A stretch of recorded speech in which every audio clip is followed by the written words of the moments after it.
נציב יום לרפואת יחזקאל בן מלכה, ובפרט בריאות מהרה, אמן.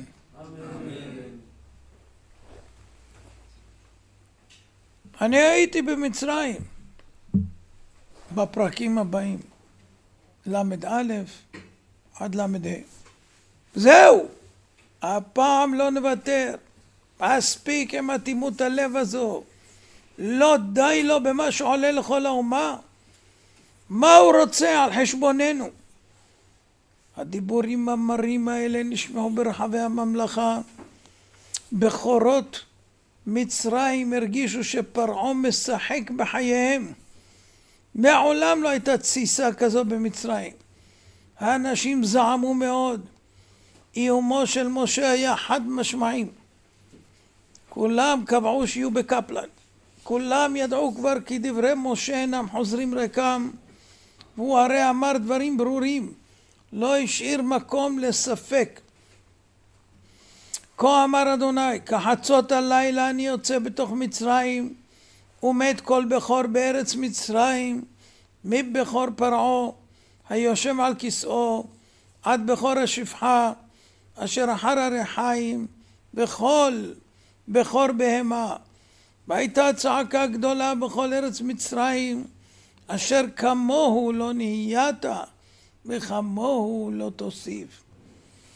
תקוות מצרים, הבכורות, הנערצים כמו סגנים של אלילים, עומדים למות מוות אווילי, רק משום גאוותו של גמד עריץ אטום לב, שאינו מפיק את הלקח ומסרב להודות בקיומו של בורא עליון.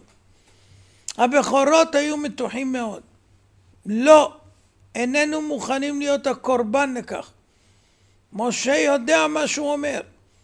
הוא הבחיח זאת כשדיבר עם פרעה היכה במטהו על ראש כל השרים העומדים שם, ואמר בדיוק מדהים מי הם בכור ומי לא.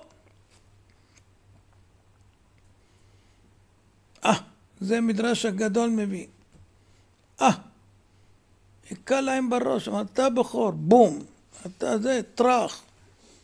וואי וואי וואי. לא נוותר, די לשתיקה.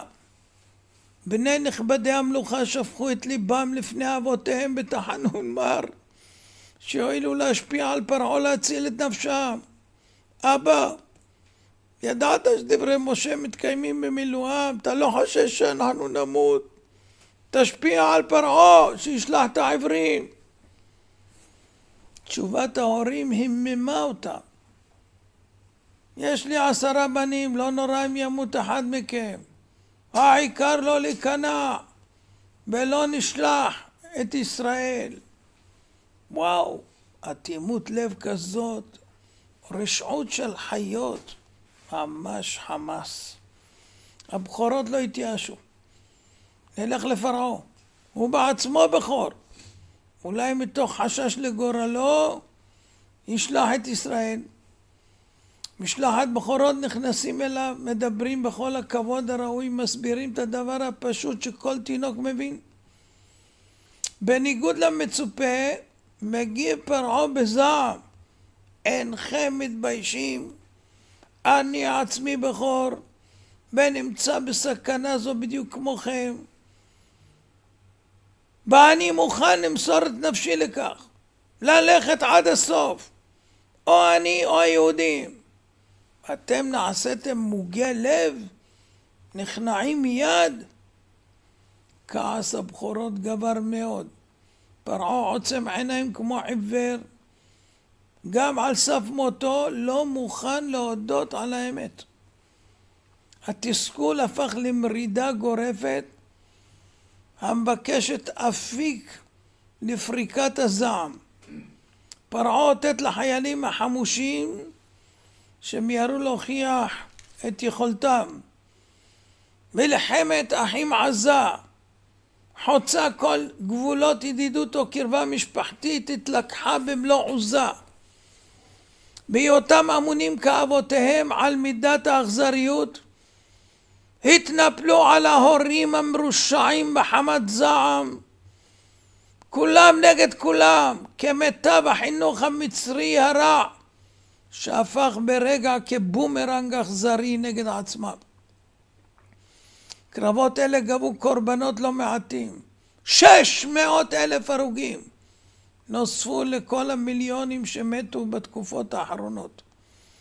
בעוד מלחמת האזרחים משתוללת ברחובות, התקבצו בכורות השפחות, רועדים בפינתם, אין להם כלי נשק להילחם בחיילי המלך, ונותרו פגיעים וחסרי ישע. מחשבות ייאוש התרוצצו במוחם, תוכניות עלו וירדו. מנהיג החבורה נראה מסתודד עם רץ מיוזע, נטל את רשות הדיבור ואמר, זה עתה הגיע אליי מידע מהימן, בכורות מצרים רבים יצאו מתחום מצרים ונטעו אוהלים מחוץ למדינה כדי שלא תפגע בהם המכה.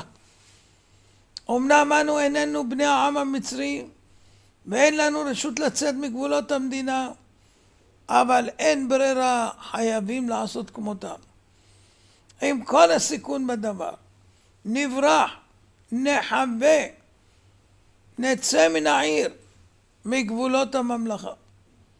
כל הדברים התקבלו פה אחד, כולם היו מודעים לסכנה. הסיכויים שהתפסו גדולים מאוד, פרעה לא ירחם עליהם, זאת הם ידעו. אך גם הבינו, אם יישארו כאן, מוות בטוח. הרי כך אמר משה, ואיש לא הטיל ספק באמינותו. באישון לילה יצאו בני השפחות מבתיהם בידיים ריקות, ברחו אל הערים ומקומות המסתור, סבורים להתחמק ממלאך המוות. עם בוקר דווח לפרעה על הבריחה, זעמו גאה להשחית. שוטרי המלך הוזעקו, מונחים חד משמעית ללקוט הנמלטים ויהימה ולהשליך אותם לצינוק מצחין. בורות הכלא התמלאו בדחיסות מחרידה, לא נותרה פיסת רווח לעריקים החדשים. מחוסר ברירה שוכנו בבית הסוהר הסמוך לבור. וברחובות היהודים שוררת עליצות גדולה. הם באמונתם ואמונת אבותיהם שלא נכזבה. הקדוש ברוך הוא מוכיח קבל עם בעדה כי הוא האלוהים. המצרים ואליליהם הרבים הוכו מכה על מכה, וכל מכה מבהירה שוב ושוב, יש בורא לעולם ומנהיג. רק באלוה המרכזי אחד עדיין לא פגעה מידת הדין. זה הבכורות של האומה, שהמצרים יחסו להם כוחות אליליים, כיוון שהם ראשונים במשפחה. מתוך הגישה הנבערת הזאת, הלא העלילו המצרים גם את מזל תלה. למה? בהיותו ראש ובכור לכל המזלות. מאחר ולפי דעתם האווילית, התגלמותו בעולם זה כבשי הצאן, והורשו הבהמות האלה להסתובב חופשיים ברחובות קריה, כמו בהודו, שהפרות יכולות להיכנס לאן שרוצות. כשכל מצרי, ואפילו רם הדרג ביותר, קורע ברך וכד בירת כבוד להוד רוממותן של הצאן. לא ניתנו הסברים רבים לדבר, אך זאת הייתה חוקת הדת במצרים. ואוי לו למי שהעז לזלזל בבעל חיים זה. והיהודים ידעו כי היום הזה, יום שבת קודש, 10 בניסן, יינתן האות, והאליל של מצרים הזה יופרח. קבל עם ועדה, יוכח כי גם הכבש הוא רק בהמה פשוטה ותו לא. באותה שעה בצלאל הלך לצידו של אהוליאב. שניהם מתחקים אחרי צעדי אלימלך, אבא של אהוליאב, שהוא רץ ברחובות מחפש כה וכה עד שמצא מבוקשו. כבש שמן עמד במעלה הרחוב, חוסם את התנועה בעליל ומעלה גרה בנחת. איש לא העיז להזיזו. אלפי עוברי אורח זורמים ברחוב קדים לעברו ומסתלקים הצידה במחוות כבוד והערצה עיוורת. אלימלך פסע לעבר הבהמה בצעדים בטוחים, מתבונן בה, מוודא שעדיין לא מלאה שנה לכבש הזה, וגם בחן אם יש בו מום.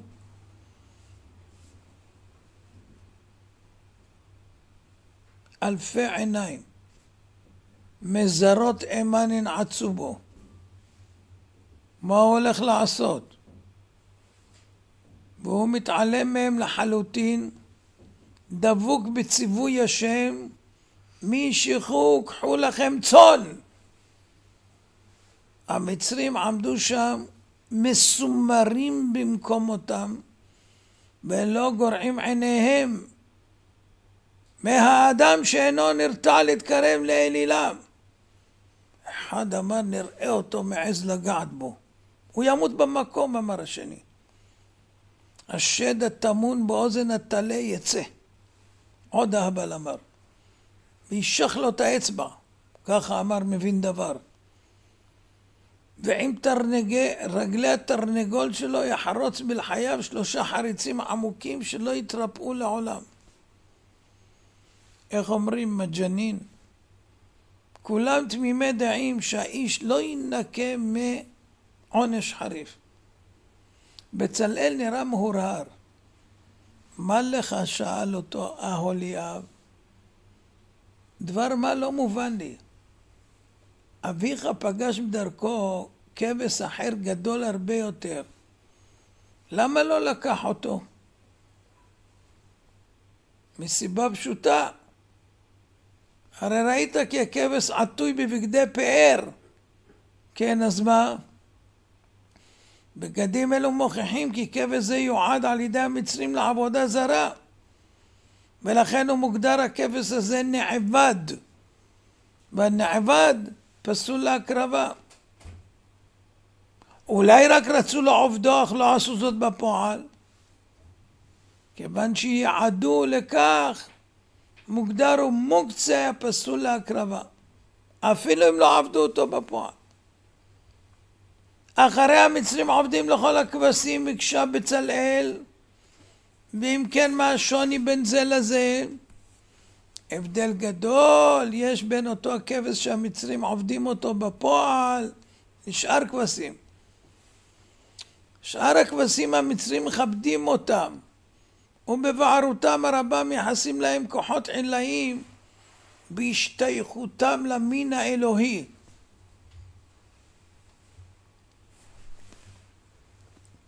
כנראה שהם לא עקבו אחריהם, כי אם הם היו עוקבים אחריהם היו רואים שהאלוהים מוציא גללים כאלה עגולים שחורים והם סוגדים להם ואינם מקריבים לפניהם קורבנות. עוד הם דנים לגבי כשרותו, הרים הכבש את עיניו, כי מי שחש בקרבתם התרומם מרבצו, ובהתעלמות מוחלטת מהסביבה רץ לעבר בני המשפחה, מביטים בו בהשתאות, כי הוא אומר כשר אני, משייך למשפחות הקדושה. ילדי משפחת אלימלך עם ילדי 4 המשפחות המאומצות על ידם סבבו את הכבש בתרועות שמחה וליטפו אותו בחדווה והקטנים משכו לו באוזן ובאף ובזנב. אלימלך גחן אל הכבש ומשך אותו באוזניו וגרר אותו במורד הרחוב. המצרים הרגישו מושפלים. הם ראו את הכבש האלוהי שלהם רץ אחרי היהודים בצורה כנועה, ולפעמים נופל ונגרר על גבי הקרקע בביזיון. הם ציפו שהאליל יציל את עצמו מידי החצופים, אך הכבש פעע פעיות תמימות ורץ אחרי היהודי. אלימלך ניצל את הליכתם המשותפת ושינן את תלקות קורבן פסח עם הילדים. אנחנו נקריב את הכבש הזה ביום י"ד בניסן. 4 ימים קודם ההקרבה אנחנו נבדוק אותו מכל מום, ואז נזה את דמו באמצעות אגודת אזוב על פנים משקוף הבית ומזוזותיו, אשר ישמשו כמזבח לעניין הזעת הדם. בניגוד לשאר הקורבנות, אין מצוות הקטרת האמורים בקורבן זה, והם יאכלו צלויים כשאר הבשר. איסור החמץ לא ינהג אלא יום אחד. צריך להכניס לו שפוד, מה שקוראים שיפוד, מאחורה, איפה שהזנב, טוז לבפנים עד הפה. ואז לגלגל אותו ככה, שלם, צלי, ולא לשבור בו עצם, שיראו את האלוהים שלהם נשרף, שלא יוכלו להגיד זה לא אלוהים. זה חתיכות בשר, לא יודעים, אולי זה חמור, סוס. לא, זה האלוהים שלכם ככה, לעיני כולם ככה, על מנגל מסתובב. המצרים חרקו שן, זעמם גאה, פניהם שיקפו כעס ומרירות אין קץ, רוחם סערה מאוד, חפצו לקרוע את היהודים כמו דג. אבל לרגע חשש אהוליאב כי יידו באביב מאבני המקום הזרועות שם, כדרך הערבים. אך משום מה לא זזו ממקומם. רתוקים נשארו על עמדם כמשותקים, ללא תגובה על ביזיון אלילם. קבוצת צעירים חמומים שצפו במחזה מחלון ביתם דלגו לרחוב בתרועות מלחמה וזעקות נקם, אוחזים בידיהם סכינים משוננות וחרבות מעוקלים, לעשות שמות ביהודים. חזותם שיקפה חוסן בריוני, אלמותי. תוך כדי המרוצה הפראית נעצרו לפתע, תפסו את בטנם בעביתות כאב עזות, משל בלעו עופרת רותחת. חסרי אונים התפתלו על הקרקע, אחוזי תזזית, פניהם מחבירות כסיד, מסגירות כינון מחלות אנושות שנתקפו בעוז.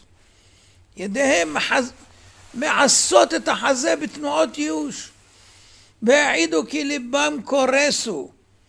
פני היהודים צהלו לאור הנס הגלוי, בעוד שאר המצרים מתוסכלים מחוסר היכולת לעשות דבר. מי היה שם? עבדול כרים. עמד בצד, תמה לראות את האליל הגדול הולך על 4, מחזיב לעיני כל. אהוליאב קלט אותו. עבדול, אתה כל הזמן הטפת לי שזה אלוהים גדול ויש להאמין בו. תראה את אלוהיך, בעל חיים פשוט, בהמה. כל הזמן טענתי לך שזה רק בהמה. למה אתם צריכים אותו? שאל עבדול. לשחוט אותו לקורבן פסח כמצוות אדוני אלוהינו. ענה לו אהוליאב ללא מורא. עבדול כרים פער עיניים בתדהמה עצומה וחרונו גבר. בזמנים כתיקונם היה מפוצץ את ראשו של החצוף ללא היסוס. ככה לזלזל באלוהי מצרים לעיני כולם. משום מה הרגיש חסר אונים לחלוטין. הוא לא יכל להסביר לעצמו למה הוא מתיירא מהיהודים שעד היום היו מרמס תחת מגפיו. היהודים האלה הרימו ראש, עוד יבוא יום ואני אראה להם. כמו מצרים רבים שסביבו פצח בבכי מר, השפלה נוראה, הרגשה שהאלילים עולים על המוקד. מכל עבר נראו יהודים מלווים בהמון ילדים שצווחים בחדווה, מושכים מאחריהם עז או כבש שמן לצורך השחיטה, בפני כולם קורנים מאושר, והמצרים המבולבלים מנסים לנחם את עצמם. אל דאגה, אל דאגה, הכבש האלוהי יפתיע, הוא ישחרר את עצמו, אתם תראו, מיד נראה זאת, מיד נראה זאת. לקראת ערב התקרבו בחשאי למשכנות היהודים להציץ לתוך הבית לראות את שלום אלוהיהם. במחזה שנגלה לעיניהם זעזע אותם עד עומק נשמתם. הכבש האלוהי מושפל, קשור בחבל למיטה, לא יכול לזוז. האם ייתכן כדבר הזה? שאל מצרי את חברו. איך יכולה להיות השפלה כזאת לאלוהים? אל תדאג, עד מחר הוא יטפל בהם, יטפל בכל היהודים. למחרת לא קרה כלום, וגם לא ביום השלישי. המצרים מתוחים, למה קשרו להם את האלוהים למיטה? מחכים לראות מתי הוא ינקום את הנקמה. משום מה הכבש נשאר קשור, והוא לא טיפל ביהודים. ביום הרביעי כששבו המצרים מהעבודה בשדה, הלכו לעשות ביקור אצל האליל, ולחרדתם ראו שהוא לא שם. היכן נעלם האלוהים? אולי הצליח לברוח. לפתע קלט אחד מהם הדמימות מרוחה במשקוף הבית של היהודי, בעיניים התרחבו בבעתה.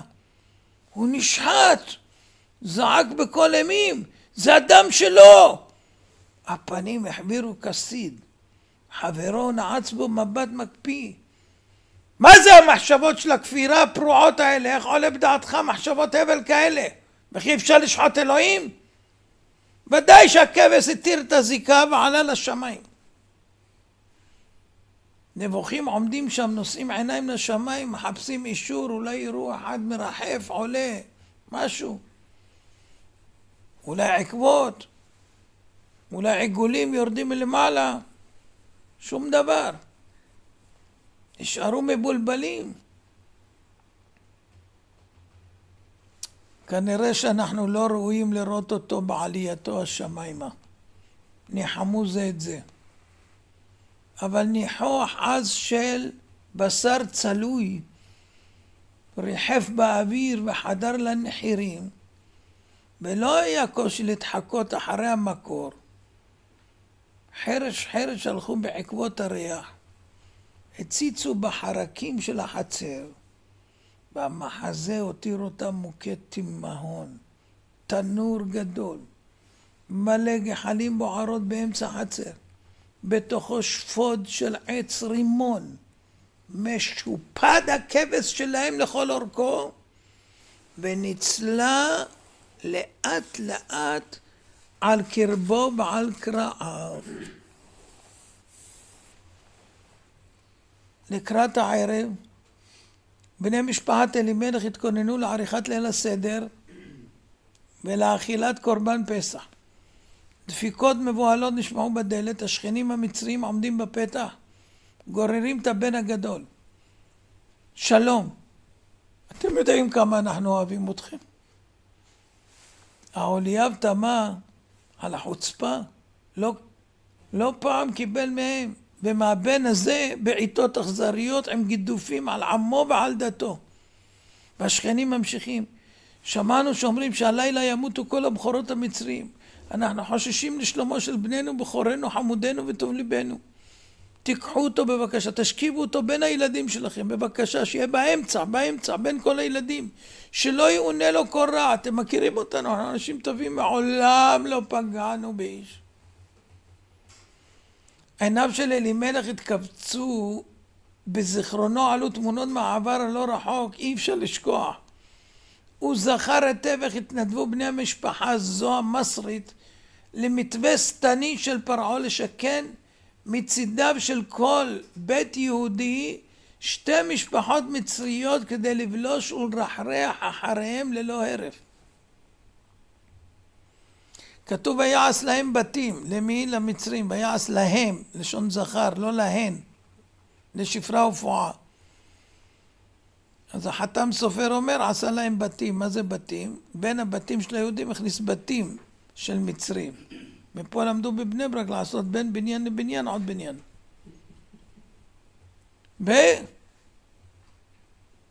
כל זה היה בשביל לבלוש ולרחרח אם נולד ילד שיזרקו אותו ליאור. ובכל עת היו שולחים את הילדים הקטנים וגם את הבחור הזה לרגל בבתי יהודים לראות את המסתור של היולדות היהודיות והיכן מטמינים את התינוקות. ובזדון לב הצביעו לפני השוטרים על מקום הטמנת התינוקות במחילות עפר שנחפרו כמסתור מפני הבלשים, בבורות, בנקיקי סלעים.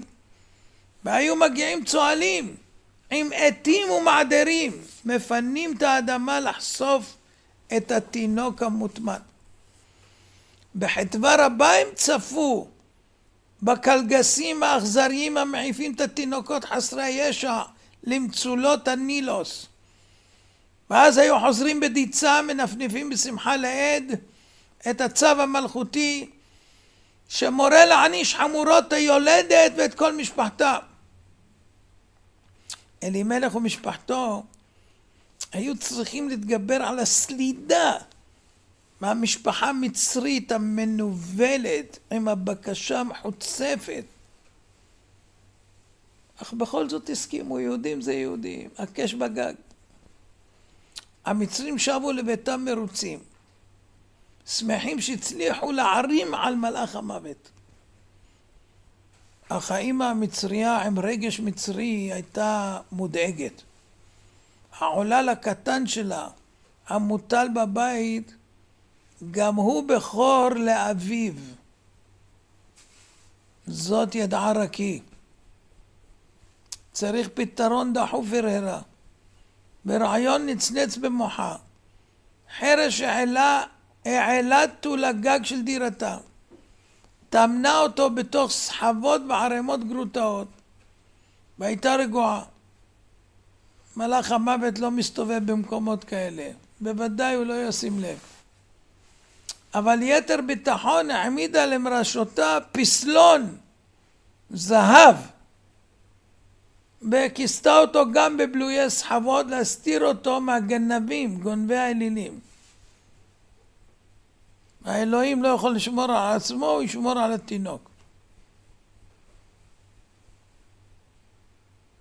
אחר כך יצאה מרוצה, לא לפני שהבטיחה לפסלונים, בהן צדק, שהיא תקנה להם מתנות יפות ותקריב להם קורבנות רבים אם ישמרו לה על הבן. ליל ט"ו בניסן, חשיכה יורדת על מצרים. הירח המלא טיפס לאיתו. בבתי היהודים דולקים נרות. אווירה חמה של חג. ושמחה שרתה במעונה. כל העם מסובים. עורכים את ליל הסדר. בזמירות ושבחות לשם. נוכח דם קורבן הפסח המרוח מולם. מתחזקים ומתנקים משרידי אמונות באלילי ההבל שדבקו בהם במשך מאות השנים ששהו ביניהם. בבתי המצרים שררה חשיכה. לא הרבה נמו את שנתם. השנה הייתה תרופה מלאה חרדות. והיו רבים שפחדו מן הבאות. בראשם היה גמד פרעה, כופר, כהה חושים, שלא רוצה לראות אפילו את העתיד הקרוב. בהפגנת אדישות הלך לישון. משדר מסר חד משמעי. איומי משה לא עושים עליי רושם. הייתה שם גם אותה זקנה שפחדה. בביתה אין שום בכור. הבן שלה כבר מת מזמן. אז ממה היא צריכה לפחד? בדברי משה אמר שבכל בית תהיה בחייה. אז זה נראה לו לא מציאותי. לפחות לגביה. היו גם כמרים רבים שעדיין האמינו בכבש באמונה עיוורת, למרות שראו אותו צלוי מול עיניהם. מכל מקום מזל תלה שלא המצרים עובדים עדיין קיים בעולם. ועכשיו חודש ניסן היום, וכעת זה שיא של החודש, הירח מלא ומזל תלה שולט ברמה. לכן הלילה יקרה מהפך, הכריזו הכמרים. השם קבע דווקא ביום זה את הסדר. למה? להכניע את האלוהים שלהם, אלוהים שלהם, להראות להם שאין לו כוח. בשיא תוקפו. בחצות הלילה הגיע תוקפו של מזל תלה לשיאו, ואז ינקום התלה ביהודים החצופים, אמרו הכמרים על שחיטת הכבשים ההמונית. והלכו לישון רגועים, בטוחים לקום בבוקר לראות במפלתם של ישראל. מזל תלה הוא מסממני העבודה זרה החזקים ביותר במצרים. לא הם התפללו והקריבו קורבנות במשך אלפי שנים. עכשיו הגיע תורו לעזור להם ולהושיעם. כך הם האמינו. ואנחנו מתקרבים למכת בכורות.